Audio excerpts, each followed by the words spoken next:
মতো প্রকাশের স্বাধীনতা না থাকলে নির্বাচন দেওয়ার কি দরকার ছিল? রাষ্ট্রপতি নির্বাচনকে কেন্দ্র করে সম্প্রতি যে বক্তব্য সামনে এসেছে, সেটি শুধু একটি রাজনৈতিক বক্তব্য নয়, এটি আমাদের গণতন্ত্রের একটি মৌলিক প্রশ্নও সামনে নিয়ে এসেছে।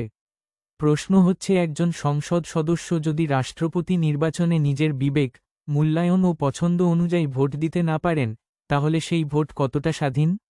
বর্তমান সংবিধানের ৭০ অনুচ্ছেদে বলা হয়েছে, কোনো রাজনৈতিক দলের প্রার্থী হিসেবে নির্বাচিত সংসদ সদস্য সংসদে সেই দলের বিপক্ষে ভোট দিলে তার সংসদ সদস্য পদ শূন্য হবে। এই বিধানের মূল উদ্দেশ্য ছিল দলীয় শৃঙ্খলা ও সংসদীয় স্থিতিশীলতা বজায় রাখা। কিন্তু এখানেই একটি গুরুত্বপূর্ণ প্রশ্ন আসে, দলীয় শৃঙ্খলা কি প্রতিটি বিষয়ে একজন এমপির ব্যক্তিগত বিবেক ও স্বাধীন মতামতের ওপরও প্রাধান্য পাবে? জাতীয়তাবাদী দলের পক্ষ থেকে আনন্দের সাথে জানাচ্ছি, বাংলাদেশ জাতীয়তাবাদী দলের রাষ্ট্রপতি প্রার্থী হয়েছেন দলের সংগ্রামী মহাসচিব মির্জা ফখরুল ইসলাম আলমগীর। বন্ধুরা আমার, কিছুক্ষণ আগে দলের সম্মানিত চেয়ারম্যান এবং গণপ্রজাতন্ত্রী বাংলাদেশ সরকারের প্রধানমন্ত্রীর সাথে বৈঠকে এই সিদ্ধান্ত গৃহীত হয়েছে, বাংলাদেশ জাতীয়তাবাদী দলের প্রার্থী হয়েছেন মির্জা ফখরুল ইসলাম আলমগীর এবং তিনি প্রার্থী হওয়ার সাথে সাথে বাংলাদেশ জাতীয়তাবাদী দলের মহাসচিব এবং জাতীয় স্থায়ী কমিটির সদস্য পদ থেকে পদত্যাগ করেছেন। এই বিষয়টি আপনাদের সামনে আমরা সারা জাতিকে অবহিত করলাম।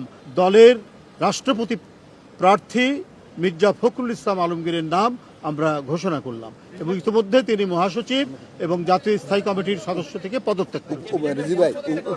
বিশেষ করে রাষ্ট্রপতির মতো একটি সাংবিধানিক পদে, যিনি পুরো রাষ্ট্রের প্রতিনিধিত্ব করেন, সেখানে সংসদ সদস্যদের স্বাধীনভাবে ভোট দেওয়ার সুযোগ থাকা উচিত কিনা, সেই প্রশ্ন বহুদিন ধরেই আলোচনায় আছে। সংবিধান সংস্কার নিয়ে আলোচনাতেও রাষ্ট্রপতি নির্বাচনে সংসদ সদস্যদের স্বাধীন ভোট এবং গোপন ব্যালটের প্রস্তাব এসেছে।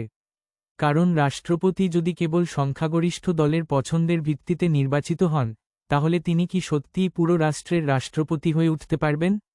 আর যদি একজন এমপি জানেন, দলের সিদ্ধান্তের বাইরে ভোট দিলে তার সংসদ সদস্য পদ চলে যেতে পারে, তাহলে তিনি ব্যালট হাতে স্বাধীনভাবে সিদ্ধান্ত নেবেন, নাকি দলীয় সিদ্ধান্ত মেনে ভোট দেবেন?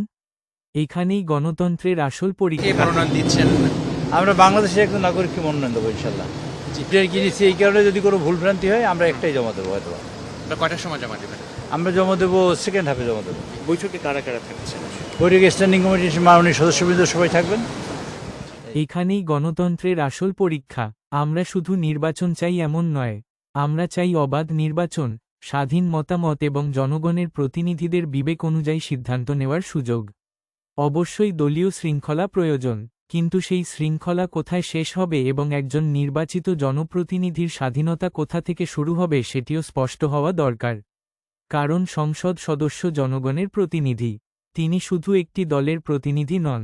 তাই প্রশ্নটা খুবই গুরুত্বপূর্ণ, মতো প্রকাশের স্বাধীনতা যদি সীমিত থাকে, তাহলে শুধু নির্বাচন আয়োজন করলেই কি একটি পূর্ণাঙ্গ গণতন্ত্র প্রতিষ্ঠিত হয়? নাকি আমাদের এমন একটি ব্যবস্থা দরকার, যেখানে দল থাকবে, দলীয় শৃঙ্খলাও থাকবে, কিন্তু রাষ্ট্রের গুরুত্বপূর্ণ বিষয়ে একজন জনপ্রতিনিধি নিজের বিবেক অনুযায়ী সিদ্ধান্ত নেওয়ার সুযোগও পাবেন? গণতন্ত্রের সৌন্দর্য হল মতভিন্নতা থাকা, আর সেই মতভিন্নতাকে জায়গা দেওয়ার নামই প্রকৃত গণতন্ত্র। আপনার কি মনে হয়, রাষ্ট্রপতি নির্বাচনে সংসদ সদস্যদের স্বাধীনভাবে ভোট দেওয়ার সুযোগ থাকা উচিত? মতামত কমেন্টে জানান।